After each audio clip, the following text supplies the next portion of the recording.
디도서 1장 5절에서부터 9절까지 성경적 지도자에 대한 교훈. 오늘 본문은 올바른 교회 지도자의 자질과 자격에 대한 가르침이 기록되어 있습니다.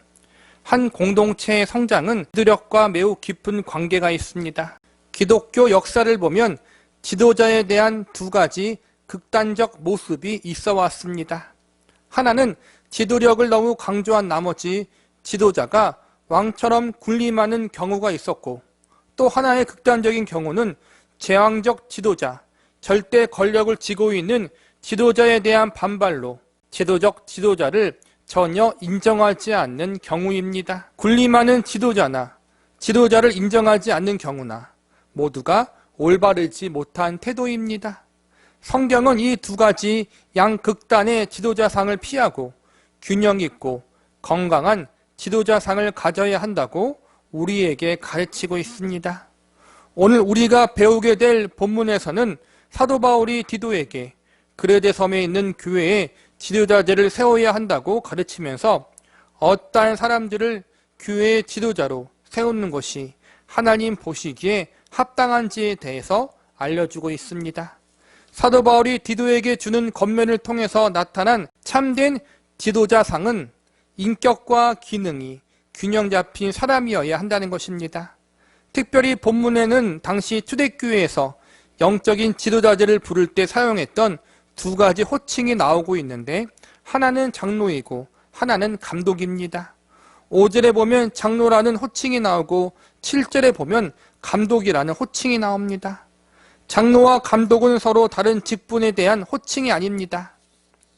초대교회에서는 똑같은 사람을 처지와 상황에 따라서 장로와 감독이라고 달리 구별하여 불렀습니다. 간단히 말하면 장로는 인격적인 호칭이며 감독은 기능적 호칭이라고 할 수 있습니다.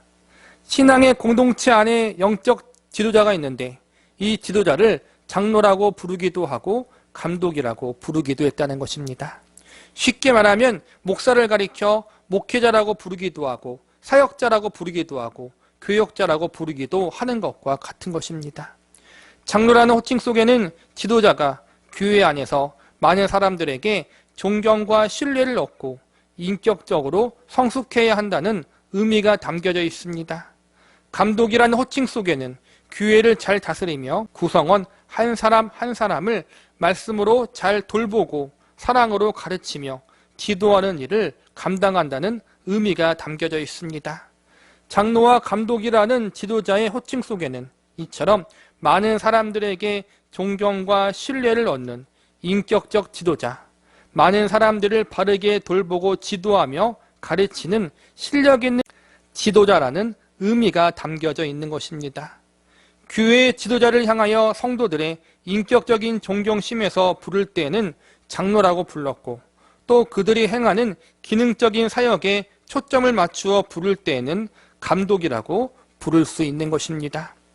이 호칭을 통해 교회의 지도자, 영적인 지도자의 자질과 자격에 대해서 우리는 배울 수 있습니다.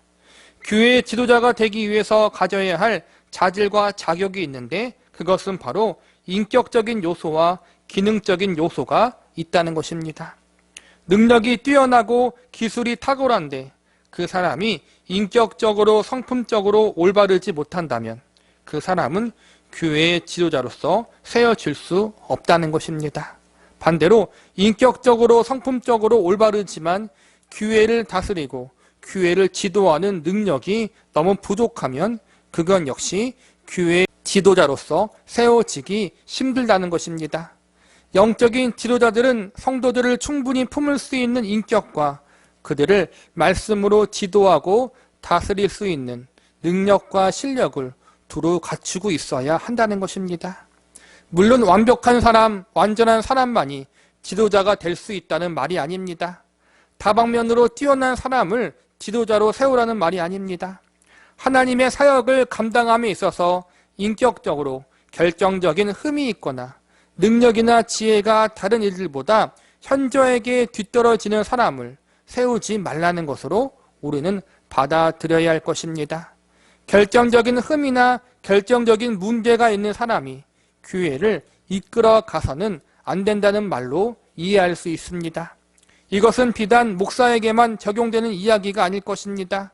교회 안에서 지도자의 위치에서 사역하고 있는 모든 사람들에게 하나님은 이 두 가지를 동시에 요구하셨습니다.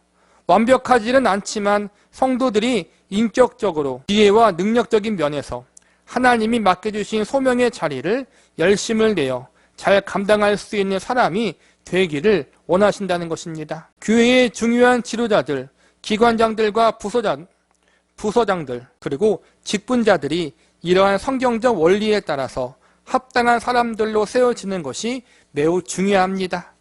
오늘 우리가 배울 본문에서는 교회의 지도자, 영적인 지도자가 갖추어야 할 자질과 자격에 대해서 이야기하고 있습니다. 위에서 언급한 장로와 감독이라는 호칭에서 나온 인격적, 기능적 자격과 자질에 대해서 보다 구체적 사항을 풀어쓴 내용들이 나와 있는 것으로 볼 수 있습니다. 우리는 오늘 본문의 말씀을 통해서 영적인 지도자가 가져야 할 자질과 자격은 무엇인지, 성경에서 가르치는 지도자의 모습은 어떠해야 하는지에 대해서 살펴보는 시간을 가져보도록 하겠습니다. 첫 번째로 가정을 잘 다스리는 믿음의 사람이어야 한다는 것입니다. 본문 6절을 보시기 바랍니다. 책망할 것이 없고 한 아내의 남편이며 방탕하다는 비난을 받거나 불순종하는 일이 없는 믿는 자녀를 둔 자라야 할지라. 6절에 보면 한 아내의 남편이어야 한다고 가르치고 있는데, 이는 부부간의 성적인 순결을 지키는 남자를 지도자로 세워야 한다는 것입니다. 당시 로마 사회도 원칙적으로는 일부 1처제를 원칙으로 삼았습니다. 그러나 로마 사회가 워낙 다양한 나라와 민족들이 섞여 살다 보니 어떤 이방인들은 일부 다처제로 살아가는 경우들이 있었습니다. 한 남자가 여러 아내를 맞이하여 사는 경우가 있었다는 것입니다. 또한 일부 1처제로 살지만 다른 이성들과 바람을 피우는 일도 서슴지 않고 행하는 사람들이 있었습니다. 6절에서 사도 바울은 이러한 당시 상황을 염두에 두면서 믿는 그리스도인들, 특별히 영적 지도자들은 절대로 그러한 세상의 풍습을 쫓으면 안 된다고 주의를 주고 있습니다. 또한 6절에 보니까 믿는 자녀를 둔 사람을 지도자로 세워야 한다라고 가르치고 있습니다. 그냥 믿는 자녀가 아니라 방탕하거나 비난받거나 불순종하는 일이 없는 믿는 자녀를 두어야 한다고 합니다. 쉽게 말하면 교회의 지도자가 될 사람은 그의 자녀들까지도 하나님 앞에, 사람들 앞에 믿음으로 바로 서야 한다는 것입니다. 정리하자면 믿음의 지도자는 가정을 잘 다스리는 믿음의 사람이어야 한다고 가르치고 있는 것입니다. 이 말을 우리나라 사람들은 아주 잘 이해할 것이라고 봅니다. 유교 사상에 강한 우리나라는 다른 나라들보다 지도자의 가정에 대해서 매우 민감하게 반응합니다. 그래서 지도자의 배우자나 자녀들이 잘못하면 그것이 곧 지도자 본인의 잘못이라고 비판하는 경우들이 많이 있습니다. 가정도 못 다스리는 사람이 배우자도 자녀도 제대로 관리하지 못하는 사람이 어떻게 한 공동체의 지도자가 될 수 있겠는가? 우리나라 사람들은 대체로 이런 생각을 강하게 가지고 있습니다. 성경의 가르침도 동일합니다. 한 가정을 제대로 다스리지 못한다면, 배우자와의 관계, 자녀와의 관계 속에서 잘못되게 행동한다면 그것이 지도자의 치부가 될 수 있다는 것입니다. 비단 남편뿐만 아니라 아내에게도 해당되는 말입니다.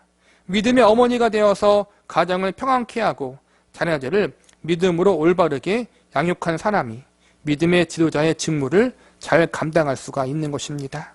가정을 통하여 또한 개인의 삶을 통하여 다른 이들에게 비판받거나 책 잡힐 일이 없는 믿음의 사람을 영적인 지도자로 세워야 한다는 것이 성경의 가르침입니다. 영적 지도자의 자질과 자격, 그 두 번째는 믿음의 청지기의 삶을 사는 사람이어야 합니다. 본문 7절을 보시기 바랍니다. 감독은 하나님의 청지기로서 책망할 것이 없고 제 고집을 하지 아니하며 급히 분내지 아니하며 술을 즐기지 아니하며 구타하지 아니하며 더러운 이득을 탐하지 아니하며. 6절에서는 지도자가 될 사람의 가정적인 부분을 언급했다면 7절에서는 가정을 넘어 사회적 생활에 대한 부분을 다루고 있다고 볼 수 있습니다. 7절에 보니까 제 고집대로 하지 않고 급히 분내지 않고 술을 즐기지 않고 구타하지 않고 더러운 일을 탐하지 않는 사람을 지도자로 세워야 한다고 가르치고 있습니다. 7절에 보면 크게 5가지 구체적인 지침을 사도 바울이 이야기하고 있습니다. 우선 고집이 센 사람은 지도자로 세우면 안 된다고 가르칩니다. 자기 고집이 센 사람들은 하나님의 뜻 앞에 자신의 뜻을 복종시키기가 힘이 듭니다. 자기 고집이 너무 강하기 때문입니다. 급히 분내는 사람도 동일합니다. 성경은 성내는 것이 하나님의 의를 이루지 못한다고 가르치고 있습니다. 급히 분낸다는 것은 분노의 지배를 받는 것입니다. 다시 말하면 하나님의 지배가 아니라 자신의 감정의 지배를 받는다는 것입니다. 이런 사람들 역시 하나님 앞에 지도자로서 합당하지 않는 것입니다. 술을 즐기지 않은 것은 말 그대로 술을 좋아하지 않은 사람을 뜻합니다. 우리나라도 그렇지만 믿지 않는 사람들은 술을 잘 마십니다. 특별히 그레데는 섬 지역이었습니다. 배에서 일하는 선원이나 어부들이 많았습니다. 바다 일을 하는 사람은 몸이 고되기 때문에 술을 매우 좋아합니다. 자연히 그레데 섬 사람들은 술을 잘 마시는 사람들이 많았을 것입니다. 사도 바울은 이것을 염두에 두면서 술을 즐기지 않은 사람을 세워야 한다고 가르치고 있습니다. 술을 좋아한다는 것은 술을 절제하지 못하고 실수를 많이 할 수 있고 자칫 잘못하면 다른 사람에게 피해를 줄 수 있습니다. 무엇보다 주변 사람들에게 덕이 될 수 없습니다. 그래서 이러한 사람은 영적인 지도자로 세우지 말라는 것입니다. 구타라는 말은 사람을 때린다는 말입니다. 다시 말하면 말보다 주먹이 앞서는 사람이라는 것입니다. 이런 사람도 절대로 하나님 앞에 지도자로 세워져서는 안 된다는 것입니다. 더러운 일을 탐한다는 것은 돈을 사랑한다는 것입니다. 성경은 돈을 사랑하는 것이 일만 악의 뿌리가 된다고 가르치고 있습니다. 그런데 그냥 돈만 사랑하는 것이 아니라 잘못된 방법으로 물질을 모으는 사람들이 있습니다. 이런 사람이 교회의 지도자가 된다면 분명 교회의 재정을 자신의 개인적 이익을 위해서 함부로 사용할 것입니다. 교회가 세상에 지탄을 받는 이유 중 하나가 바로 교회의 지도자가 교회의 재정을 자신의 마음대로 함부로 사용해서 생기는 경우들이 많이 있습니다. 이러한 사람들은 절대로 지도자가 되어서는 안 된다는 것이 성경의 가르침입니다. 제 고집대로 하지 않고 급히 분내지 않으며 술을 즐기지 아니하며 구타하지 않고 더러운 일을 탐하지 않은 사람, 이러한 사람을 지도자로 세워야 한다는 것입니다. 이러한 사람을 한마디로 요약하면 책망할 것이 없는 청지기를 영적인 지도자로 세워야 한다고 정리할 수 있습니다. 청지기가 무엇입니까? 주인의 일을 맡은 사람입니다. 주인이 맡겨준 일이나 재산을 잘 관리하는 사람이 바로 청지기입니다. 영적인 지도자는 하나님의 청지기입니다. 하나님이 맡겨주신 교회와 성도들을 잘 지도하고 양육하는 청지기입니다. 그러한 지도자가 될 사람은 먼저 자신의 개인의 삶 속에서 그리고 그 속에 있는 사회 속에서 그의 주인 되신 하나님의 뜻대로 합당한 삶을 살아야 합니다. 그의 사적인 생활, 공적인 생활 속에서 자신의 뜻과 마음대로 살아가는 것이 아니라 나의 주인 되시는 하나님이 기뻐하시는 삶의 양식을 가지고 살아야 하는 것입니다. 나의 주인 되시는 하나님이 지금 내 생활, 내 삶을 나에게 맡겨주셨다. 그 삶의 자리에서 믿음의 삶을 살아야 한다. 하나님의 뜻에 합당하게 살아야 한다.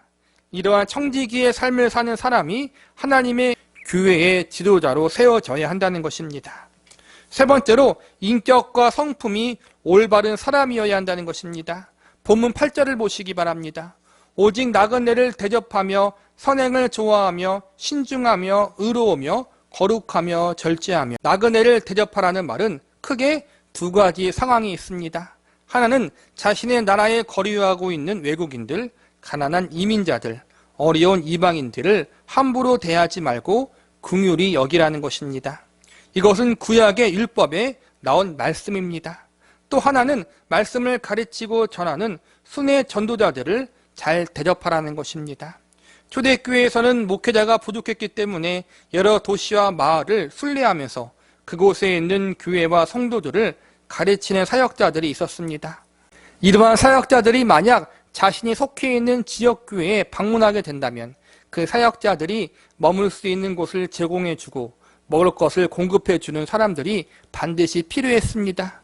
결국 나그네를 대접하는 것은 하나님 말씀을 경외하고 긍휼한 마음을 가진 사람들, 다른 이들을 잘 섬기는 사람들이 감당할 수 있는 일인 것입니다. 대접하는 일과 섬기는 일을 잘한다는 것은 그 사람의 성품이 그만큼 완악하거나 강박하지 않다는 것입니다. 긍휼을 베푸는 마음의 준비를 갖추고 있는 사람인 것입니다. 이어지는 선행을 하며 신중하며 의로우며 거룩하다는 말도 성품과 관련된 말입니다. 다른 이들을 돕는 일, 불의가 아닌 의로운 일을 좋아하는 사람, 세상의 풍습을 쫓지 않고 거룩하게 구별되기를 소원하는 사람, 이런 사람은 그의 성품이 온유하고 온화한 사람이라고 볼 수 있습니다. 지도자가 될 사람은 이처럼 마음과 성품이, 인격이 올바른 사람이 되어야 교회와 성도를 사랑으로 잘 돌볼 수가 있는 것입니다. 마지막으로 하나님 말씀을 바르게 알고 바르게 실천해야 한다는 것입니다. 본문 9절을 보시기 바랍니다. 믿은 말씀의 가르침을 그대로 지켜야 하리니 이는 능히 바른 교훈으로 권면하고 거슬러 말하는 자들을 책망하게 하려 함이라. 9절에 보면 믿으신 말씀이라고 표현되어 있는데 이는 하나님의 말씀을 의미합니다. 하나님의 말씀이 성도들에게 있어서 아름답고 기쁜 말씀이라는 것입니다. 이 하나님의 말씀을 바른 교훈으로 권면하는 일을 잘 감당해야 한다고 가르치고 있습니다. 이는 바른 교리, 건전하고 올바른 교리로 본인 스스로가 잘 무장되어지고 성도들에게 이를 잘 가르쳐야 한다는 것입니다. 여기서 우리가 기억해야 할 것은 바른 교리로 무장하는 것도 중요하지만 동시에 바른 교리가 우리들의 삶을 이끌고 그 교리대로 말씀의 가르침대로 순종하는 삶을 살아야 한다는 것입니다. 지도자에게 있어서 바르고 건전한 교리는 참으로 중요합니다. 그러나 그 교리를 내가 머리로 아는 차원에서 머물면 안 됩니다. 내가 알고 있는 성경의 진리를 내가 순종하며 지키는 삶을 살아야 합니다. 왜냐하면 영적인 지도자는 하나님 말씀을 가지고 다른 사람을 권면해야 하는 사람인데 자기 자신의 삶 속에서 하나님 말씀에 순복하는 태도와 모습을 전혀 찾아볼 수 없다면 그가 아무리 소리 높여 말씀을 가르쳐도 그 말씀에 권위가 서지 않기 때문입니다. 지도자로 세워질 사람은 다른 사람들에게 먼저 말씀을 잘 지키는 모범을 보여주어야 합니다. 나도 말씀대로 살지 못하면서 다른 이에게 말씀에 순종하는 삶을 살라고 가르칠 수는 없는 것입니다. 지금까지 우리는 영적 지도자의 자질과 자격에 대한 말씀을 살펴보았습니다. 제일 먼저 가정을 잘 다스리는 자이며 그의 삶이 믿음의 청지기의 삶을 살아야 한다는 것입니다. 그 다음은 하나님과 사람 앞에서 인격과 성품이 올바른 사람이어야 하며 하나님 말씀을 바르게 알고 바르게 실천하는 사람이 영적 지도자로 세워져야 함을 배웠습니다. 그런데 머리론 이해하고 납득할 수 있지만 이런 성경적 기준에 100% 합당한 사람은 찾기가 쉽지 않을 것입니다. 아니, 불가능할 것입니다. 어떤 사람이 이 말씀의 기준 앞에 내가 바로 그 사람이다 이렇게 당당하게 말할 수 있겠습니까?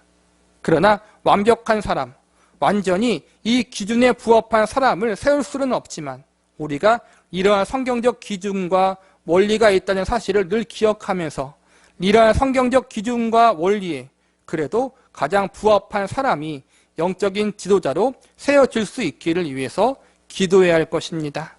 6절과 7절에 보면 책망할 것이 없는 이라는 말이 2번 나옵니다. 6절에서 책망할 것이 없고 한 아내의 남편이며 또 7절에서 하나님의 청지기로서 책망할 것이 없고 이렇게 나옵니다. 사실 하나님의 기준 앞에, 말씀의 기준 앞에 어떤 누구도 감히 나는 책망당할 것이 없는 사람이다 이렇게 말할 수 있겠습니까? 우리의 삶 속에 전혀 책망할 것이 없다고 말하는 사람은 분명 거짓말장이든지 자신을 하나님의 말씀과 그분 앞에 한 번도 똑바로 서 본 적이 없는 사람일 것입니다. 우리는 완벽할 수 없습니다.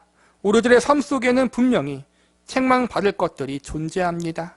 그러나 그럼에도 불구하고 우리는 하나님과의 관계를 깨는 결정적인 책망, 또한 다른 이들의 관계를 깨는 결정적인 잘못이 없기를 계속 기도하고 노력해야 할 것입니다. 지도자로 세워질 사람들이 특히 이런 문제에 민감해야 할 것입니다. 모든 사람이 다 하나님 앞에 죄인이고 모든 인간이 다 책망받을 것이 많고 흠도 많지만 그럼에도 불구하고 하나님과 사람 앞에서 지도자의 사명을 감당할 수 없을 만큼의 결정적인 잘못을 하지 않도록 조심하고 또 조심해야 할 것입니다. 영적 지도자의 잘못은 그 개인만의 잘못으로 끝나지 않고 공동체에 큰 해악을 끼치며 더 나아가 하나님의 영광을 크게 가리는 일을 하기 때문입니다. 그래서 어떤 목사님은 오늘날 이 영적 지도자의 가르침에 대해서 말씀을 한마디로 순결이라고 요약했습니다. 지도자가 될 사람은 하나님 앞에서 사람 앞에서 영적으로 육적으로 교리적으로 순결해야 한다. 그의 믿음과 삶이 순결해야 한다. 지도자의 순결, 지도자의 거룩함과 구별됨, 이것이 오늘 본문의 가르침을 가장 잘 요약한 말이라고 생각합니다. 오늘 이 가르침은 비단 목회자나 사역자들에게만 해당되는 것이 아닙니다. 모든 그리스도인들은 지도자로서 부름받았다는 것을 알아야 합니다. 목회자나 사역자는 아니더라도 교회 안에서, 가정 안에서 누구나 지도자의 역할을 감당할 수 있습니다. 기본적으로 남편은 한 가정의 지도자이고 아내는 아이들의 지도자일 수 있습니다. 신앙의 선배들은 자연스럽게 후배들의 지도자가 될 수 있습니다. 나이가 많은 사람들은 젊은 사람들의 지도자가 될 수 있습니다. 그러므로 오늘 이 교훈과 가르침들은 저와 여러분 모두를 위한 가르침인 것입니다.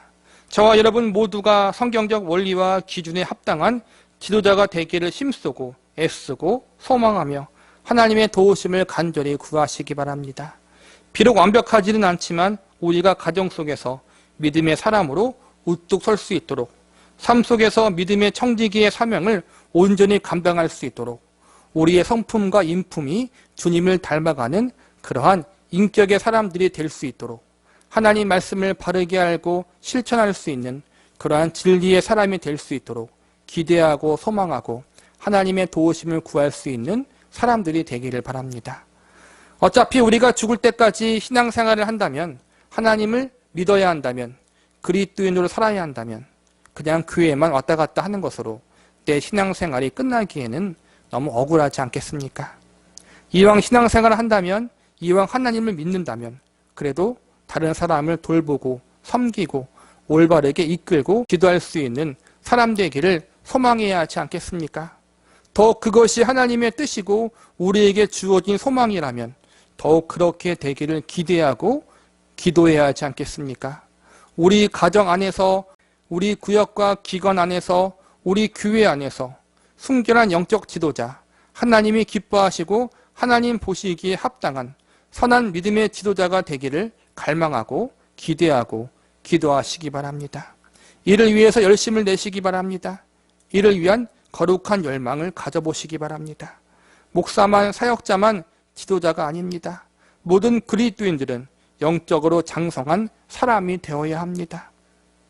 다른 성도들을 돌보고 양육할 수 있는 지도자의 자리에 서야 합니다.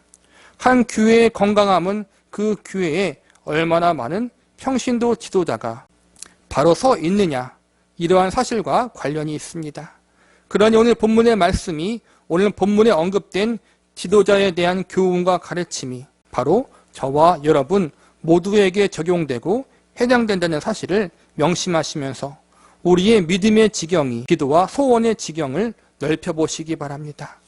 단순히 이 땅에서 잘 먹고 잘 사는 것, 아무런 문제 없이 형통하게 사는 것, 이것이 우리 신앙생활의 기대와 소원의 전부가 되지 않기를 바랍니다.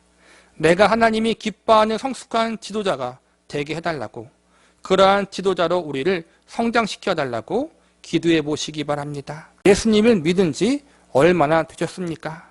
교회에 다닌 지 얼마나 됐습니까? 직분을 받은 지 얼마나 오래되었습니까?